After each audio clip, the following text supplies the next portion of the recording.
जय हिंद आप सभी लोगों को। कैसे हैं आप सभी लोग? तो चलिए स्टार्ट करते हैं आज का सेशन और बहुत ही इम्पोर्टेंट सेशन है आज का। देखिए आज हम संविधान के भाग 3 की बात करेंगे। हमारा भाग 1 और 2 ऑलरेडी कंप्लीट हो चुका है। भाग 3 में हमारे अनुच्छेद 12 से लेकर 35 तक सम्मिलित किया गया है और भाग 3 के ही अंतर्गत हमारे मौलिक अधिकारों की बात की गई है। इसलिए ये भाग 3 बहुत इम्पोर्टेंट है। तो देखिए सबसे पहले तो हम ये जान लें कि जो हमारे मौलिक अधिकार हैं इनको 6 भागों में बांटा गया है। तो उन 6 भागों को लर्न करने की मैंने एक ट्रिक छोटी सी बनाई है। उस ट्रिक को अगर आप एक दो बार पढ़ लेते हो आपके माइंड में सेट हो जाएगी। देखिए कौन सी ट्रिक है। समान स्वतंत्रता के शोध ने शिक्षा का उपचार किया। समान से है समानता का अधिकार, स्वतंत्रता से स्वतंत्रता का अधिकार, सो से शोषण के विरुद्ध अधिकार, धा से है धार्मिक स्वतंत्रता, शिक्षा से शिक्षा व संस्कृति का अधिकार और उपचारों से संवैधानिक उपचारों का अधिकार। तो इस तरीके से हमारे 6 प्रकार हैं, सिर्फ एक ट्रिक में आसानी से आपको लर्न हो जाएंगे। अब देखिए भाग 3 के जो 6 प्रकार हैं इसके अंदर कौन कौन से आर्टिकल्स की बात की गई है, जरा उनको डिटेल में देखते हैं। तो देखिए पहला समानता का अधिकार, इसके अंतर्गत 14 से लेके 18 यानी ये 5 आर्टिकल हैं और इन 5 आर्टिकल्स में यही बात की जाएगी कि हमें सरकार के समक्ष या फिर समाज में या सरकारी नौकरियों में हर जगह समान हक दिया जाएगा। दूसरी है स्वतंत्रता का अधिकार। तो देखिए आर्टिकल 19 से लेके 22 तक हमें हर किसकी स्वतंत्रता दी गई है, बोलने की स्वतंत्रता, झंडा फहराने की स्वतंत्रता या फिर मीडिया की स्वतंत्रता। नेक्स्ट है शोषण के विरुद्ध जो अधिकार है। देखिए आर्टिकल नंबर 23 और 24 में यही बात की गई है कि हम किसी से भी जबरन मजदूरी या फिर बलात् श्रम नहीं करा सकते। फोर्थ है धार्मिक स्वतंत्रता। तो आर्टिकल नंबर 25 से लेकर 28 तक धार्मिक स्वतंत्रता की बात की जाएगी कि हमें धर्म के नाम पर सरकार से कौन कौन सी सुविधाएं मिल सकती हैं या फिर हम कहाँ पर स्कूल और मदरसे खोल सकते हैं। देखिए शिक्षा व संस्कृति का अधिकार, तो 29 और 30 आर्टिकल में यही बात की जाएगी, शिक्षा व संस्कृति से जुड़ी हुई। 6 है हमारा संपत्ति का अधिकार। तो देखिए ये जो हमारा मूल मौलिक अधिकार है इसे अब खत्म कर दिया गया है। मोरारजी देसाई ने सन 1978 में 44वां संविधान संशोधन किया, जिसके अंतर्गत उन्होंने संपत्ति को मौलिक अधिकार से हटाकर कानूनी अधिकार बना दिया गया। ये मेन पॉइंट है, इंपॉर्टेंट छोटे छोटे पॉइंट्स हैं, इनको नोट जरूर कर लीजिए, एग्जाम में कुछ भी पूछा जा सकता है। 7वां है देखिए संवैधानिक उपचारों का अधिकार। तो आर्टिकल 32 से लेकर 35 तक संवैधानिक उपचारों की ही बात की जाएगी कि ऊपर दिए गए जो भी अधिकार हैं किसी भी परिस्थिति में अगर इनका हनन होता है तो व्यक्ति अपनी अर्जी सुप्रीम कोर्ट में लगा सकता है। अब देखिए भाग 3 यानी मौलिक अधिकारों के बारे में जो मेन पॉइंट्स हैं कि ये कहाँ से लिए गए हैं, इन्हें क्या कहा जाता है और ये कहाँ इनका क्या कार्य है। तो देखिए जो मौलिक अधिकार हैं ये व्यक्ति के लिए होते हैं, ना कि किसी समाज के लिए। नेक्स्ट पॉइंट है कि इनको समाज एवं सरकार हमसे छीन नहीं सकती है।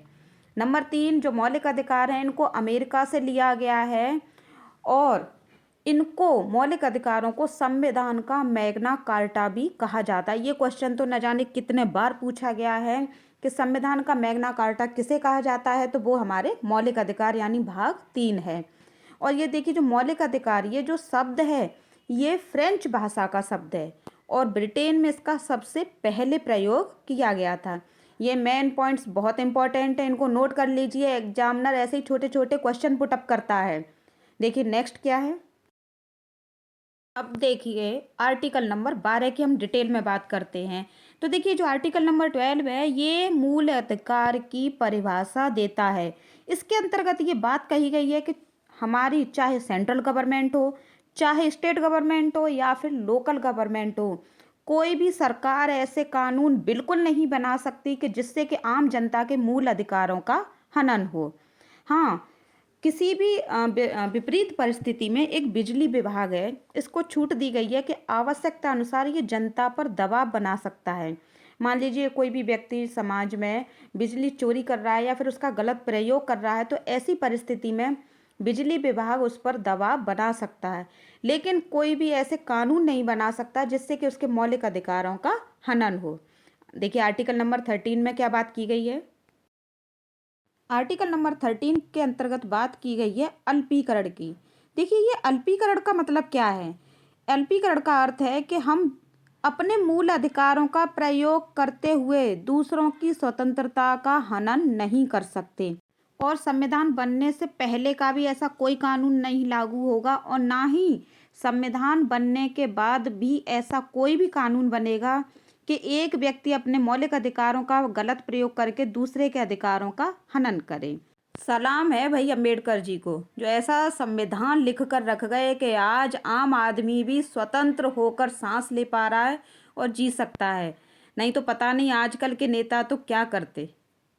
देखिए आर्टिकल नंबर 14 हमारा क्या कहता है। आर्टिकल नंबर 14 के अंतर्गत बात की गई है समानता की। देखिए तो कानून, पहला ऑप्शन है कि कानून के समक्ष समानता, यानी इक्वलिटी बिफोर लॉ, यानी कानून के समक्ष सभी व्यक्ति समान है, चाहे छोटा बड़ा अमीर गरीब कुछ नहीं है वहाँ पर। तो ये जो सिद्धांत है कानून के समक्ष समानता का, ये सिद्धांत एबी डेसी ने दिया था।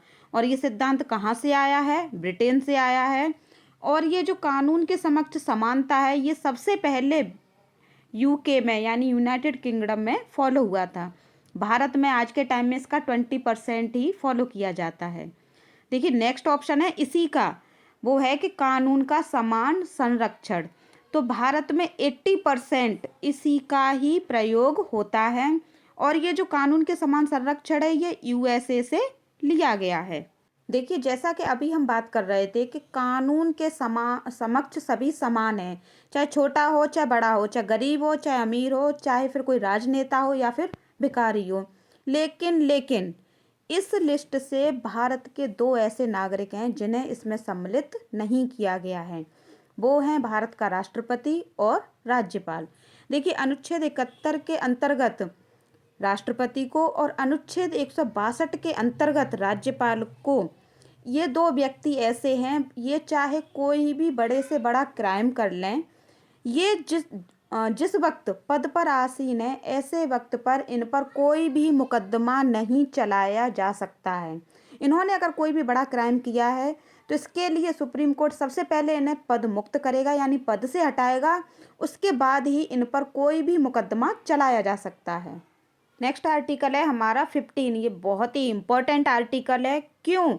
क्योंकि देखिए इसके अंतर्गत बात की गई है कि कोई भी सरकार हो या फिर समाज हो, किसी भी व्यक्ति से वो धर्म, जाति, वंश, लिंग या फिर जन्म स्थान के आधार पर किसी भी प्रकार का भेदभाव नहीं कर सकता है। मान लीजिए समाज में कोई भी उच्च जाति का व्यक्ति है और वो निम्न जाति के व्यक्ति से भेदभाव या छुआछूत जैसा व्यवहार कर रहा है, तो इस परिस्थिति में उस पर तुरंत केस दर्ज किया जाएगा, यानी सरकार तुरंत एक्शन लेगी। देखिए ऐसा ही एक कानून था, एक मूलाकर्म कानून था केरल में। तो देखिए वहाँ पर क्या ये कुप्रथा थी कि जिसमें महिलाएं अपना स्तन नहीं ढकती थीं, और उन पर स्तनों के अकॉर्डिंग और ब्रेस्ट टैक्स लगता था, यानी स्तन टैक्स लिया जाता था साइज के अकॉर्डिंग। तो वहाँ पर एक महिला थी, नांगेली नाम की महिला। देखिए जैसा कि फोटो में दिखाई दे रहा है, ये नांगेली का ही पोस्टर पिक्चर है। तो ये नांगेली नाम की जो महिला थी इसने इसका विरोध किया। वो टैक्स बिल्कुल नहीं देना चाहती थी, और वो सार्वजनिक स्थानों पर जाने से पहले अपने स्तनों को ढककर भी जाती थी, क्योंकि वो इसका भरपूर विरोध कर रही थी। लेकिन विरोध करने के बावजूद भी जो राजा थे उनके द्वारा उस पर बहुत ज़्यादा प्रेशर डाला गया टैक्स देने के लिए। तो उसने मजबूरन अपने ही स्तन को काट कर केले के पत्ते पर सजाकर राजा को भिजवा दिया। इसके बाद काफ़ी अफड़ा तफड़ी मच गई थी। देखिए उसके बाद टैक्स तो ख़त्म हो गया, लेकिन फिर भी उस कुप्रथा का अंत बिल्कुल नहीं हुआ। जब अंग्रेज़ों का शासन हुआ तो उन्होंने इस कुप्रथा को बंद किया। देखिए आज हम अंग्रेज़ों को गालियाँ देते हैं, लेकिन वास्तव में अगर देखा जाए तो दीमक तो हमारे समाज में पहले से ही लगी हुई थी। जब भाई घर में ही दीमक लगी होगी तो बाहर के लोग तो घर में घुसने की सोचेंगे ही ना। चलिए बात करते हैं नेक्स्ट आर्टिकल की। आर्टिकल नंबर 16 के अंतर्गत ये बात की गई है कि देखिए लोक नियोजन की समानता। ये लोक नियोजन क्या है? तो इसके अंतर्गत ये कहना है कि हमें सरकारी नौकरी में भी धर्म, जाति, वंश या लिंग या जन्म स्थान के आधार पर कोई भी भेदभाव नहीं किया जाएगा, हमें समान अवसर प्राप्त होंगे।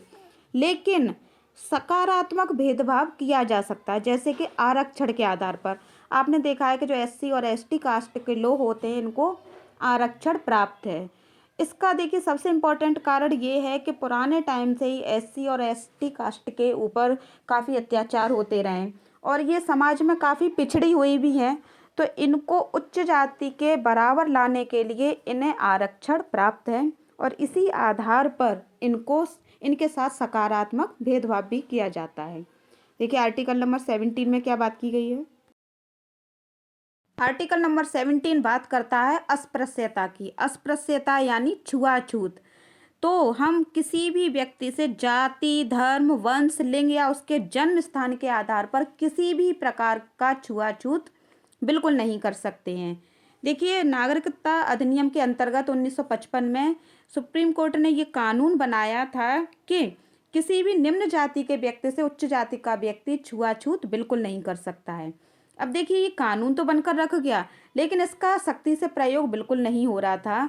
तो सरकार ने 1989 में यानी 1989 में इसको दोबारा दोहराया और इसे और सख्त बना दिया कि अब कोई भी उच्च जाति का व्यक्ति निम्न जाति के व्यक्ति से अगर छुआछूत करता पाया जाता है तो ऐसी परिस्थिति में उस पर सख्त से सख्त कार्रवाई की जाएगी।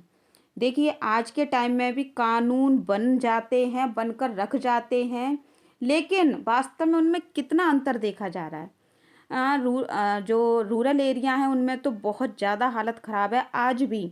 कहीं तक जो शहरी क्षेत्र हैं और जो एजुकेशनल एरिया है, पढ़ा लिखा समाज है, वहाँ कुछ परसेंटेज में, कुछ ही परसेंटेज में, पूरी तरह नहीं, कुछ सुधार है। लेकिन निम्न जाति के लोगों को आज भी बहुत कुछ सहना पड़ता है। क्या आप लोग मेरी बात से सहमत हैं? कितने लोग सहमत हैं मुझे कमेंट बॉक्स में ज़रूर बताइएगा। चलिए चलते हैं नेक्स्ट आर्टिकल की तरफ और नेक्स्ट है हमारा 18।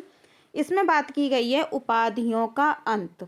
उपाधियों का अंत से हमारा मतलब है कि आप अपने नाम के पीछे कोई भी ऐसा सरनेम बिल्कुल नहीं लगा सकते हैं जो आपकी उच्चता को शो करे, जैसे कि महाराज, महाराज है, नाइटहुड है, सर है, राय है या कोई भी विदेशी। आप इस तरह की उपाधियां अपने नाम के पीछे बिल्कुल भी नहीं लगा सकते हैं।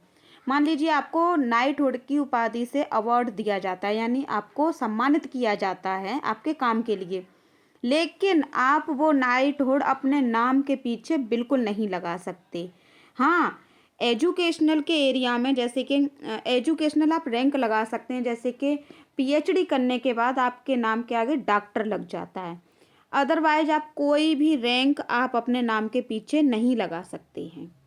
नेक्स्ट है हमारा आर्टिकल नंबर 19। ये आर्टिकल बहुत इम्पोर्टेंट है। देखिए इसे संविधान की रीढ़ भी कहा जाता है, क्योंकि इसके अंतर्गत हमें काफ़ी स्वतंत्रताएं दी गई हैं, जिसके कारण हम समाज में स्वतंत्र आज रह पा रहे हैं, अपना जीवन यापन कर पा रहे हैं। तो देखिए इसमें 6 प्रकार की स्वतंत्रताओं की बात की है।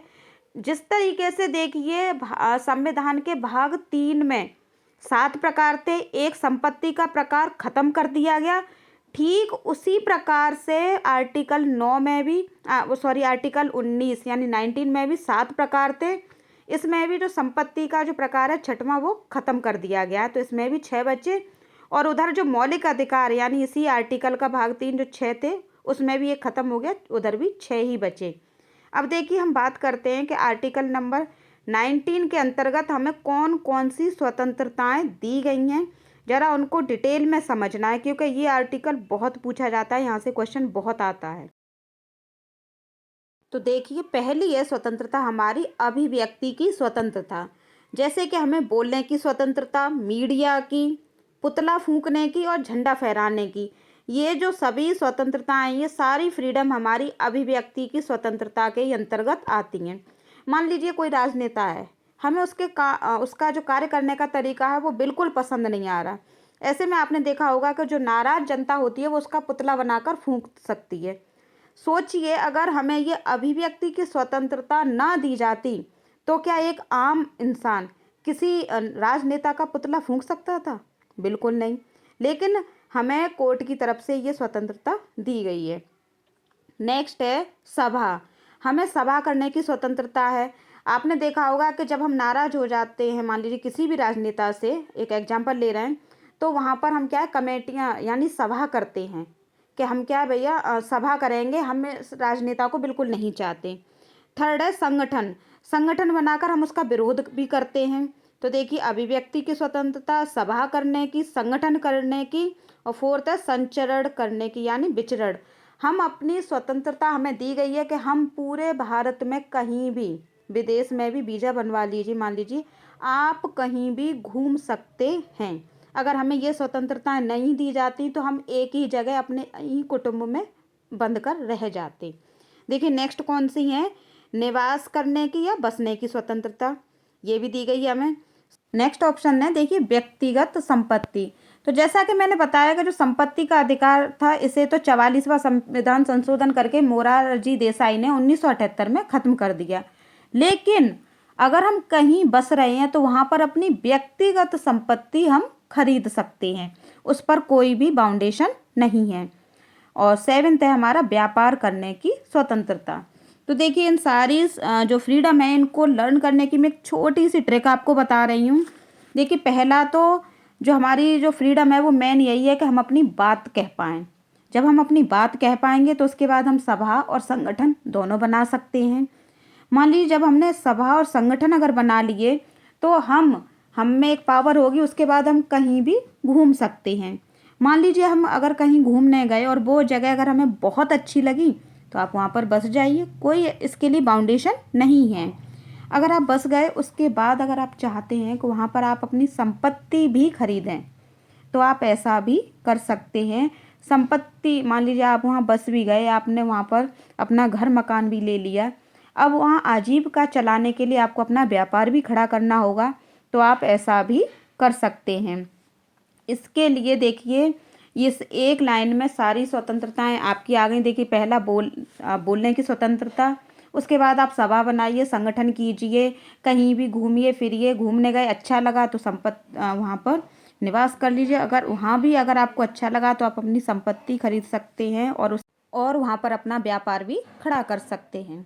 देखिए ये आर्टिकल बहुत इम्पोर्टेंट था, एक एक आर्टिकल को अपने माइंड में सेट कर लीजिए, एग्जामिनर कुछ भी पूछ सकता है और प्रत्येक एग्जाम में आर्टिकल से क्वेश्चन तो आने ही आने हैं। चलते हैं देखिए नेक्स्ट आर्टिकल की तरफ। नेक्स्ट है हमारा आर्टिकल नंबर 20 यानी दोष सिद्धि में संरक्षण, प्रोटेक्शन फ्रॉम कन्विक्शन। इसका मतलब है कि मान लीजिए हमने कोई क्राइम किया और वो हम पर सिद्ध हो जाता है, तो ऐसी स्थिति में हम पर कौन कौन से नियम लागू होते हैं और कैसे हम अपना संरक्षण कर सकते हैं। तो देखिए पहला है कि अपराध के समय का कानून, यानी जिस समय पर जो अपराध किया गया है तो उस समय उस अपराध की क्या सज़ा है, वही सज़ा आपको दी जाएगी। ऐसा नहीं है कि आपने इस समय अपराध किया और आपको सज़ा दी जाए अंग्रेज़ों के टाइम की यानी काले पानी की, ऐसा नहीं है। सेकंड ऑप्शन है कि एक अपराध की एक सज़ा। मान लीजिए आपने एक अपराध किया है तो आपको सज़ा भी एक ही मिलेगी। ऐसा नहीं है कि 2 साल पहले भी आपने चोरी की थी तो उसकी भी सज़ा आपको इस टाइम दी जाए, ऐसा बिल्कुल नहीं है। अभी का जो क्राइम है उसी की ही सज़ा आपको दी जाएगी। नेक्स्ट है कि खुद के विरुद्ध गवाही नहीं। कोई भी विक्टिम अपनी गवाही खुद नहीं दे सकता, उसकी गवाही मान्य नहीं होगी, क्योंकि हर मुजरिम भाई यही कहता है कि मैंने ऐसा नहीं किया है, तो इसलिए कोर्ट उसकी जो गवाही है वो मानता ही नहीं है। चलिए बढ़ते हैं, ये आर्टिकल नंबर 20 कंप्लीट हो गया। अब देखते हैं आर्टिकल नंबर 21 क्या कहता है। ये आर्टिकल बहुत इम्पोर्टेंट है और हर नागरिक को इस आर्टिकल 20 और 21 का पता होना ही चाहिए। देखिए 21 के अंतर्गत बात की गई है कि प्राण एवं दैहिक स्वतंत्रता। यहाँ पर देखिए प्राण से हमारा तात्पर्य है कि हम अपने ही जान खुद नहीं ले सकते, यानी कि सुसाइड नहीं कर सकते। अगर कोई भी व्यक्ति ऐसा करता है तो उस पर धारा 309 के तहत उसे दंडित किया जाएगा। तो ये दंड देखिए आर्थिक दंड भी हो सकता है और शारीरिक दंड भी हो सकता है। नेक्स्ट है देखिए दैहिक स्वतंत्रता। तो दैहिक स्वतंत्रता से हमारा तात्पर्य यहाँ पर मतलब है कि कोई भी व्यक्ति एकांतवास करना चाहे या फिर विदेश यात्रा करना चाहे तो वो कर सकता है। एकांतवास से तात्पर्य है कि मतलब मान लीजिए वो प्राइवेसी चाहता है, बिल्कुल अकेला रहना चाहता है, तो ऐसी कंडीशन में उसके फैमिली मेंबर भी उस पर प्रेशर नहीं डाल सकते। भाई अगर वो एडल्ट है तो वो पूरी तरह फ्रीडम उसे मिली हुई है कोर्ट की तरफ से भी, कि अगर वो अकेला रहना चाहे तो रह सकता है। और देखिए नेक्स्ट आर्टिकल है हमारा आर्टिकल नंबर 21 का ए। ये आर्टिकल 21 में सन 2002 में जोड़ा गया था।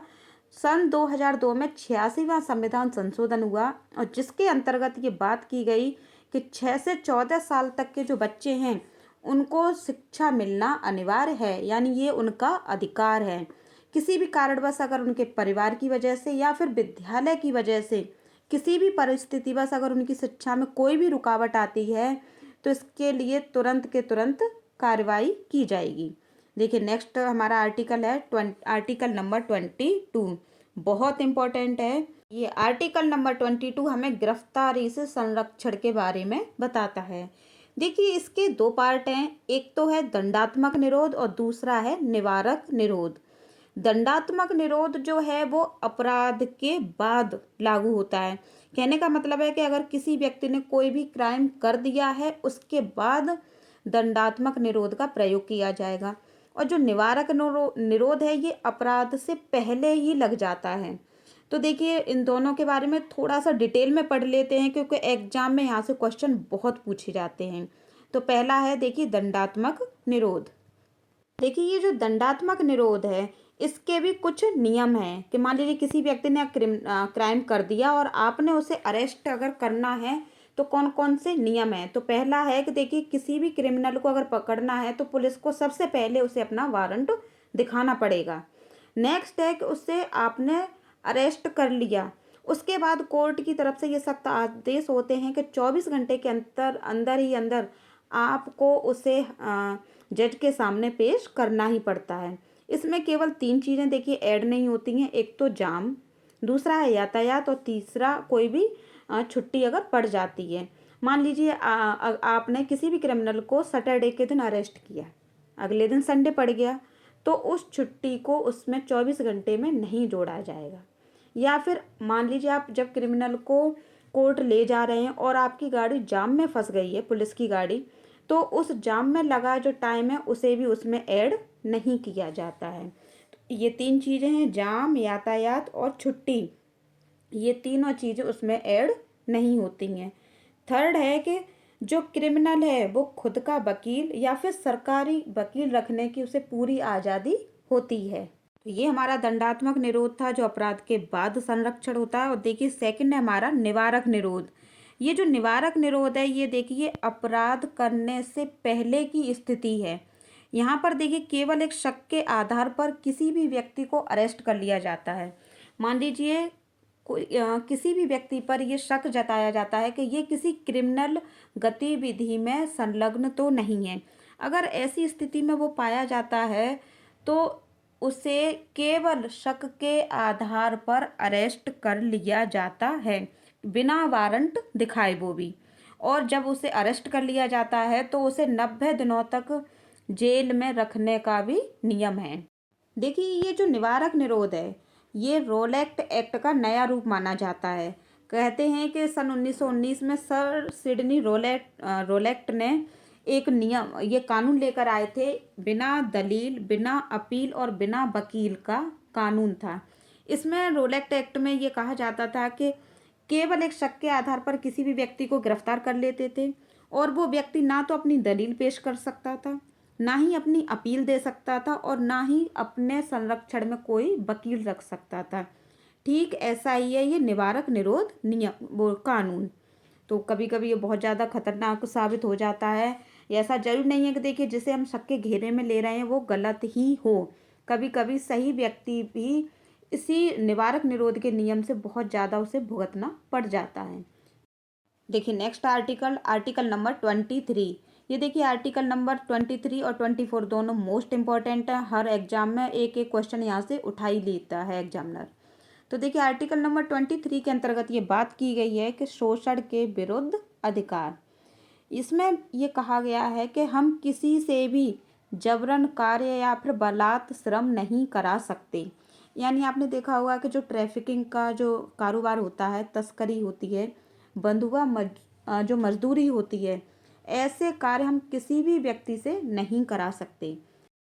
बंधुआ मजदूरी यानी आपने किसी भी व्यक्ति को मजदूरी के लिए रख लिया और आप उससे मन चाहा जितना चाहे काम ले रहे हैं और उसको देखते हुए उसे मजदूरी के नाम पर कुछ ही हिस्सा मिल रहा है। तो इन सभी इस तरीके के जितने भी कार्य होते हैं उन सभी पर सुप्रीम कोर्ट ने सख्त कार्रवाई करते हुए इन सभी पर रोक लगा दी है। लेकिन देखिए, राष्ट्रहित या फिर आपातकाल स्थिति में हम अगर ज़रूरत पड़ती है तो हम किसी भी व्यक्ति से जबरन कार्य या फिर बलात् श्रम करा सकते हैं। लेकिन ये उसी टाइम तक करा सकते हैं जब तक आपातकाल है। जैसे ही आपातकाल की स्थिति खत्म होती है, हम किसी भी व्यक्ति से जबरन कार्य बिल्कुल नहीं करा सकते। देखिए आर्टिकल नंबर 24, इसके अंतर्गत बात की गई है कि बाल श्रम निषेध है। यानी जो 14 साल से छोटे बच्चे हैं उनसे हम कोई भी जोखिम भरा कार्य नहीं करा सकते। जोखिम भरे कार्य कैसे हैं? देखिए, जैसे कि जो पटाखे की फैक्ट्री होती हैं और खदानें होती हैं, सोने की खदानें, कोयले की खदानें, ये खदानें बहुत ज़्यादा खतरनाक होती हैं। यहाँ बच्चों को बहुत ज़्यादा खतरा रहता है। तो ऐसे खदानों में बच्चों का कार्य करना सख्त निषेध है, सख्त मना है। देखिए, हाँ, छोटे मोटे कार्य हैं तो वहाँ उनमें उन्हें लगा सकते हैं, जैसे कि कालीन उद्योग का कार्य है। देखिए, मिर्ज़ापुर भदोई में सबसे ज़्यादा कालीन उद्योग का काम होता है और वहाँ पर बहुत ज़्यादा तादाद में बच्चों को लगाया भी जाता है। तो ये कहा भी गया है आर्टिकल 24 में कि हम जो आसान कार्य हैं उनमें बच्चों को लगा सकते हैं, लेकिन जो खतरनाक कार्य हैं उसमें बच्चों का जाना बिल्कुल ही निषेध है। देखिए आर्टिकल नंबर 25, अब हम देखिए आर्टिकल नंबर 25 से लेकर 28, इन 4 आर्टिकल के अंदर केवल धार्मिक स्वतंत्रता की ही बात करेंगे। तो देखिए आर्टिकल नंबर 25 में क्या कही गई है कि हमें देखिए अंतःकरण की स्वतंत्रता है। अंतःकरण यानी हम अपनी इच्छा से किसी भी धर्म को अपना सकते हैं। मान लीजिए आज हम हिंदू हैं, हमें ईसाई धर्म अच्छा लग रहा है, हम उसे अगर अपनाना चाहते हैं तो हम अपना सकते हैं क्योंकि हम फ्री हैं। नेक्स्ट है देखिए धार्मिक कार्य। आपने देखा है हिंदू लोग अपने हिंदू धर्म के अनुसार धार्मिक कार्य करते हैं, मुसलमान लोग अपने धर्म के अनुसार कार्य करते हैं। तो इसी तरीके से उन्हें ये धार्मिक कार्य करने की भी पूरी स्वतंत्रता है। नेक्स्ट है देखिए धार्मिक प्रचार भी कर सकते हैं। हिंदू अपना प्रचार करते हैं, सिख अपने धर्म का प्रचार करते हैं और मुसलमान अपने धर्म का प्रचार करते हैं। सभी को ये स्वतंत्रता मिली हुई है। और देखिए अपने ही धर्म के अनुसार जिस तरीके का वो अनुष्ठान करना चाहते हैं, जैसे कपड़े पहनना चाहते हैं, स्त्रियां देखिए हिंदू धर्म में सिंदूर लगाना चाहती हैं, सिख कृपाण रखना चाहते हैं, हिजाब रखना चाहते हैं, तो वो फ्री हैं, रख सकते हैं। अब किसी भी आप धर्म को अपनाइए, चाहे धर्म का प्रचार कीजिए या फिर अपने धार्मिक कार्य कीजिए या फिर अपने धर्म के अनुसार कपड़े पहनिए, आप इसके लिए बिल्कुल फ्री हैं। आर्टिकल नंबर 25 ये हमें पूरी स्वतंत्रता देता है। देखिए आर्टिकल नंबर 26 क्या कहता है? इसके अंतर्गत बात की गई है कि धार्मिक कार्यों का प्रबंधन। इसके अंतर्गत देखिए हम जो अपने धर्म से संबंधित धार्मिक कार्य हैं उनका प्रबंधन भी यानी व्यवस्था भी कर सकते हैं। जैसे कि मान लीजिए हमें अपने हिंदू धर्म के अनुसार कोई मंदिर बनवाना है, मान लीजिए राम मंदिर बनना है, उसकी स्थापना करनी है, उस पर जो संपत्ति लगेगी, पैसा जो धन खर्च होगा, उसके लिए अगर हमें सरकारी सहायता चाहिए तो वो भी हमें मिल सकती है। और इसको मंदिर बनवाने के लिए हमें पूरी स्वतंत्रता भी दी जाएगी। इस पर कोई भी सरकार रोक नहीं लगा सकती कि नहीं आप हिंदू हैं तो आप मंदिर नहीं बनवा सकते, आप मुसलमान हैं तो आप मस्जिद नहीं बनवा सकते। ऐसा कोई भी कानून नहीं है। आर्टिकल नंबर 27 क्या कहता है? देखिए इसके अंतर्गत बात की गई है कि देखिए धार्मिक कार्यों हेतु जो भी जमा धन है वो टैक्स फ्री होगा। देखिए आपने देखा है मंदिरों में बहुत ज़्यादा चढ़ावा चढ़ता है, लाखों करोड़ों की तादाद में आ जाता है बड़े बड़े मंदिरों में, और वो जो पैसा होता है उस पर सरकार की तरफ से कोई भी टैक्स नहीं लगता है। क्यों? क्योंकि लोग उसे धार्मिक कार्य की वजह से वहाँ पर जोड़ रहे हैं। अब वो बात अलग है कि वहाँ पर क्या यूज होता है, वहाँ कैसे उस पैसे का प्रयोग किया जाता है, सही गलत या फिर वो किन की जेब में जाता है, ये बात अलग है। लेकिन हमारा आर्टिकल नंबर 27 यही कहता है कि धार्मिक कार्य हेतु जो भी जमा धन है वो टैक्स फ्री होगा। नेक्स्ट आर्टिकल 28, देखिए ये क्या कहता है कि सरकारी खर्च पर चलने वाले संस्थान में धार्मिक शिक्षा नहीं। कहने का मतलब है कि जो सरकारी संस्थाएं हैं उनमें आप धर्म के अनुसार शिक्षा नहीं दे सकते। ऐसा नहीं है कि अगर हिंदू धर्म है तो वहाँ पर रामायण और महाभारत पढ़ाई जाए, या फिर वहाँ पर अगर मुसलमानों में मुसलमान ये चाहते हैं कि वहाँ पर कुरान पढ़ाई जाए, तो ऐसा बिल्कुल भी नहीं है। वहाँ पर जो शिक्षा है वो कॉमन शिक्षा दी जाएगी जो सभी के लिए एक जैसी होगी। हाँ, अगर आप चाहते हैं कि कुरान पढ़ाई जाए या फिर महाभारत या रामायण ही पढ़ाई जाए, तो इसके लिए आप अपनी पर्सनल संस्था यानी खुद की संस्था खोलने के लिए बिल्कुल फ्री हैं। सरकार की तरफ से इस पर कोई भी रोक नहीं है। नेक्स्ट ऑप्शन है कि संस्थान में किसी को भी धार्मिक कार्य के लिए बाध्य नहीं कर सकते। मान लीजिए सरकार संस्थान है, वहाँ पर आप किसी मुस्लिम से ये चाह रहे हैं कि नहीं, तुम हिंदू धर्म को अपनाओ, उसी के अनुसार कार्य करो, या हिंदू धर्म के श्लोक बोलो, संस्कृत के श्लोक बोलो, तो ऐसा बिल्कुल नहीं है। हम किसी भी व्यक्ति को, देखिए, सरकारी संस्थान में धार्मिक कार्य के लिए बाध्य बिल्कुल नहीं कर सकते। यहाँ पर हर व्यक्ति स्वतंत्र है और वो अपनी मर्जी का मालिक है, अपने अकॉर्डिंग ही वो व्यवहार करने के लिए बिल्कुल फ्री है। नेक्स्ट आर्टिकल, देखिए आर्टिकल नंबर 29, दो आर्टिकल हैं ये 29 और 30। इसके अंतर्गत हम शिक्षा एवं संस्कृति के अधिकार की बात करेंगे। तो देखिए आर्टिकल नंबर 29 हमारा बताता है कि अल्पसंख्यकों के हितों की रक्षा। कहने का हमारा मतलब है कि हम किसी भी व्यक्ति से धर्म, जाति, लिंग, वंश या फिर संस्कृति, भाषा, लिपि, जाति किसी भी आधार पर उस व्यक्ति को संस्थान से वंचित नहीं कर सकते। आप पहले ये बहुत ज़्यादा हुआ करता था कि जो छोटी कास्ट के लोग थे उनको उच्च शिक्षा के लिए संस्थान में प्रवेश नहीं ले सकते थे। वो यहाँ तक कि वहाँ पर एंट्री भी नहीं कर सकते थे वो संस्थान में। एजुकेशन तो बाद की बात है। आर्टिकल नंबर 30 के अंदर देखिए बात की गई है कि अल्पसंख्यक अपना संस्थान खोल सकते हैं, सरकार उन्हें भी धन उपलब्ध कराएगी। जैसे कि देखिए मुस्लिम मदरसा खोलना चाहते हैं और हिंदू अगर संस्कृत विद्यालय खोलना चाहते हैं, तो दोनों के लिए सरकार की तरफ से जितना धन हिंदू के लिए उतना ही धन मुस्लिम के लिए, अलग अलग कानून नहीं है। अब देखिए हमारा नेक्स्ट आर्टिकल, आर्टिकल नंबर 31। ये जो देखिए आर्टिकल नंबर 31 है, ये हमारा था मौलिक अधिकार, जिसमें बात की गई थी संपत्ति के अधिकार की। लेकिन देखिए 1978 में मोरारजी देसाई ने 44वां संविधान संशोधन किया और उन्होंने जो मौलिक हमारा संपत्ति का अधिकार मौलिक अधिकार था उसे बिल्कुल ख़त्म कर दिया और इसे एक कानूनी अधिकार बना दिया। उस टाइम से ये जो आर्टिकल नंबर 31 था वो बिल्कुल ख़त्म हो गया और इस आर्टिकल 31 को 300 का यानी 300A में भेज दिया गया है। अब संपत्ति से संबंधित अगर कोई भी मामला अगर सामने आता है, तो उसकी जो भी वार्तालाप होगा, उसका जो भी मैटर का जो सॉल्यूशन होगा, वो आर्टिकल नंबर 300A में ही उसकी बात की जाएगी। अब देखिए हमारा नेक्स्ट आर्टिकल, आर्टिकल नंबर 32, बहुत ही इम्पोर्टेंट आर्टिकल है और इस आर्टिकल नंबर 32 को हम संविधान की आत्मा भी कहते हैं, जिसमें बात की गई है कि संवैधानिक उपचारों का अधिकार। कहने का मतलब है कि ऊपर वाले जितने भी हमने अब तक अधिकारों की बात की थी, स्वतंत्रताओं की बात की थी, उनमें से अगर किसी एक का भी हनन होता है, वो स्वतंत्रता हमें नहीं मिलती है, तो ऐसी कंडीशन में हम तुरंत सुप्रीम कोर्ट में अपनी अर्जी लगा सकते हैं और तुरंत उस पर सुनवाई भी होगी और कार्रवाई भी की जाएगी। देखिए इस जो आर्टिकल नंबर 32 है, इसको किन किन नाम से भी बोलते हैं और इसकी क्या विशेषताएं जरा वो भी देखते हैं। फर्स्ट ऑप्शन है इसका कि ये देखिए मूल अधिकार को मूल अधिकार बनाने वाला मूल अधिकार है। तो ये एग्जाम में पूछा जाता है कि ऐसा कौन सा मूल अधिकार है जो मूल अधिकारों को भी मूल अधिकार बनाता है, तो वो है हमारा आर्टिकल 32। ये देखिए न्यायिक कार्यवाहक भी है। और थर्ड, ये अधिकारों का हनन होने पर हम सुप्रीम कोर्ट जा सकते हैं, इतनी पावर है इस आर्टिकल के अंदर। और इसमें देखिए 5 तरह की रिट की बात की गई है। रिट यानी समादेश। तो देखिए पहली कौन सी है, एक तो है हेबियस कर्पस यानी बंदी प्रत्यक्षीकरण, कि हमने अगर किसी को अरेस्ट किया है तो कितने टाइम में हमें उसको तुरंत जज के सामने पेश करना है।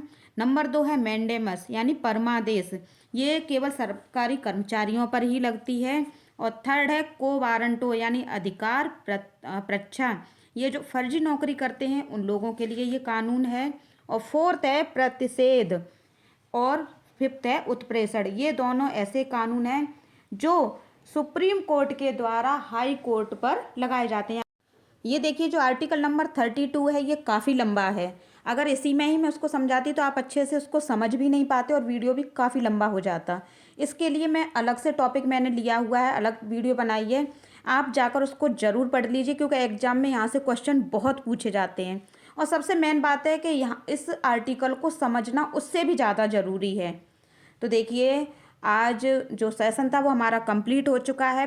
संविधान के पूरे टॉपिक्स विद मेन पॉइंट्स मैंने आपको बहुत ही इजीली क्लियर भी करा दिए हैं। वीडियो अगर आपको अच्छी लगी तो एक लाइक करना बिल्कुल ना भूलें। और अगर ईमानदारी से आप संविधान को समझना चाहते हैं, रटना नहीं चाहते, तो अभी कभी हमारे चैनल जॉब पैरामाउंट को सब्सक्राइब जरूर कर लें।